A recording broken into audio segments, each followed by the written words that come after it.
Fala galera, tudo bem com vocês? Bora lá continuar nossa leitura bíblica em um ano. Estamos na semana de número 33. É isso aí, segundo dia da semana 33. Nós vamos ler Jó 15, Jó 16 e também 1 Pedro, capítulo 4. Beleza, Deus? Obrigado, Pai. Obrigado, Pai, por mais um dia. Obrigado pelo seu amor, pela tua graça, pela tua fidelidade com a gente, Pai. O Senhor faz, o Senhor é Deus das nossas vidas e nós podemos ver e viver, Deus, o seu movimento, o seu mover, a sua graça, a sua transformação a cada dia em nós e através de nós, Papai. Muito obrigado, Deus. Muito obrigado, porque o Senhor nos ama, o Senhor faz uma obra, o Senhor, aquele que começou a obra em nossas vidas, é fiel para completá-la em nome de Jesus, Pai. Nós te agradecemos por isso, porque o Senhor vai até o fim com a gente, o Senhor não desiste, o Senhor continua, o Senhor nos levanta, o Senhor nos transforma a cada dia. Muito obrigado, Pai. Nós te honramos, te adoramos e te bendizemos nesse dia em nome de Jesus. Amém. Glória a Deus, vamos lá. Semana de número 33, segundo dia, Jó capítulo 15, Jó capítulo 16 e também 1 Pedro capítulo 4. Então Elifaz de Temã respondeu: Responderia o sábio com ideias vãs ou encheria o estômago com o vento? Argumentaria com palavras inúteis, com discursos sem valor? Mas você sufoca a piedade e diminui a devoção a Deus. O seu pecado motiva a sua boca. Você adota a linguagem dos astutos.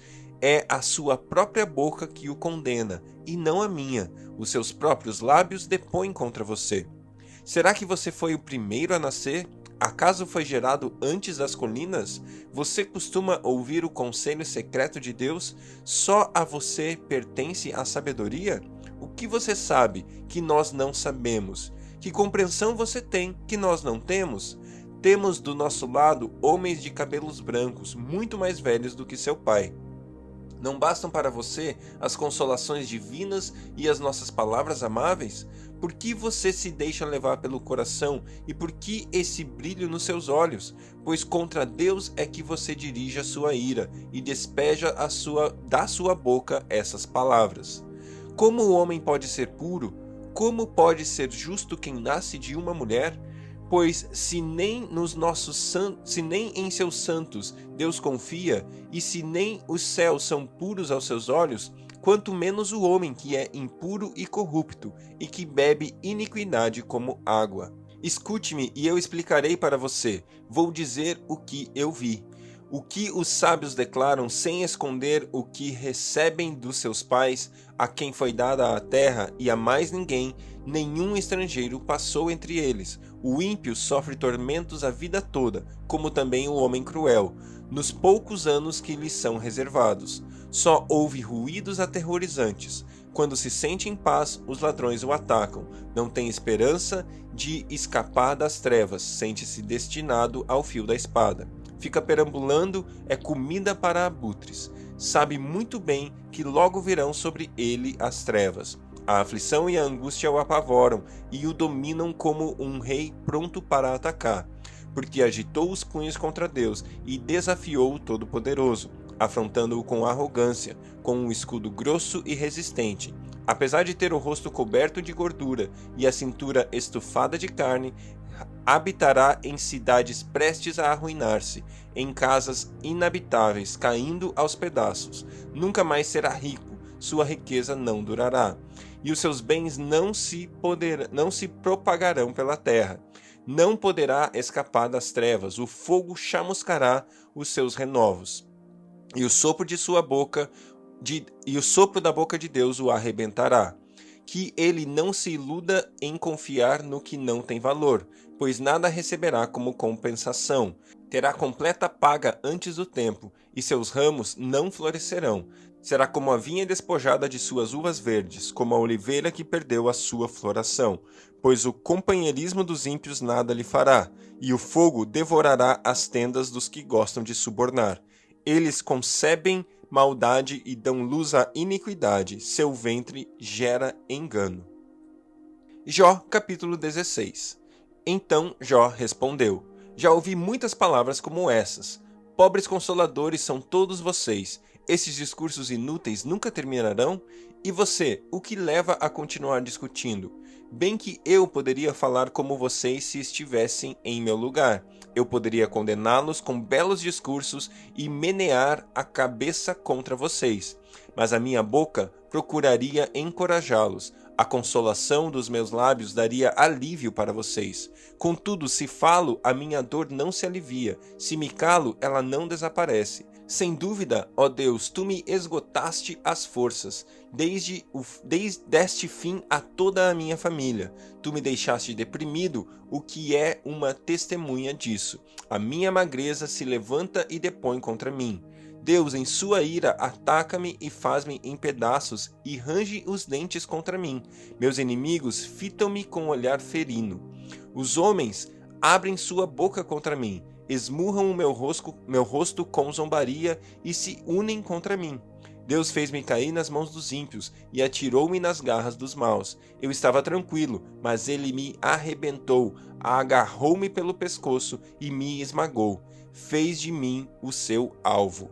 Seus flecheiros me cercam. Ele traspassou sem dó os meus rins e derramou na terra a minha bilis. Lançou-me contra mim uma outra vez, ataca-me como um guerreiro. Costurei veste de lamento sobre a minha pele e enterrei a minha testa no pó. Meu rosto está rubro de tanto chorar, e sombras densas circundam os meus olhos, apesar de não haver violência em minhas mãos e de ser pura a minha oração. Ó terra, não cubra o meu sangue, não haja lugar de repouso para o meu clamor. Saibam que agora mesmo a minha testemunha está nos céus, nas alturas está o meu advogado. O meu intercessor é meu amigo. Quando diante de Deus correm lágrimas dos meus olhos, ele defende a causa do homem perante Deus, como quem defende a causa de um amigo. Pois mais alguns anos apenas, e farei a viagem sem retorno. 1 Pedro capítulo 4. Portanto, uma vez que Cristo sofreu corporalmente, armem-se também do mesmo pensamento, pois aquele que sofreu em seu corpo rompeu com o pecado para que no tempo que lhe resta não viva mais para satisfazer os desejos humanos, mas sim para fazer a vontade de Deus. No passado, vocês já gastaram tempo suficiente fazendo o que agrada aos pagãos. Naquele tempo, vocês viviam em libertinagem, na sensualidade, nas bebedeiras, orgias e farras, e na idolatria repugnante. Eles acham estranho que vocês não se lancem contra eles na mesma torrente de imoralidade, e por isso os insultam. Contudo, eles terão que prestar contas àquele que está pronto para julgar os vivos e os mortos. Por isso, mesmo o evangelho foi pregado também a mortos, para que eles, mesmo sendo julgados no corpo segundo os homens, vivam pelo Espírito segundo Deus. O fim de todas as coisas está próximo, portanto sejam criteriosos e estejam alertas, dediquem-se à oração. Sobretudo, amem sinceramente uns aos outros, porque o amor perdoa muitíssimos pecados. Sejam mutuamente hospitaleiros sem reclamação, cada um exerça o dom que recebeu para servir os outros, administrando fielmente a graça de Deus em suas múltiplas formas. Se alguém fala, faça-o como quem transmite a palavra de Deus. Se alguém serve, faça-o com a força que Deus provê, de forma que em todas as coisas Deus seja glorificado mediante Jesus Cristo, a quem sejam a glória e o poder para todo o sempre. Amém. Amados, não se surpreendam com o fogo que surge entre vocês para prová-los, como se algo estranho estivesse acontecendo.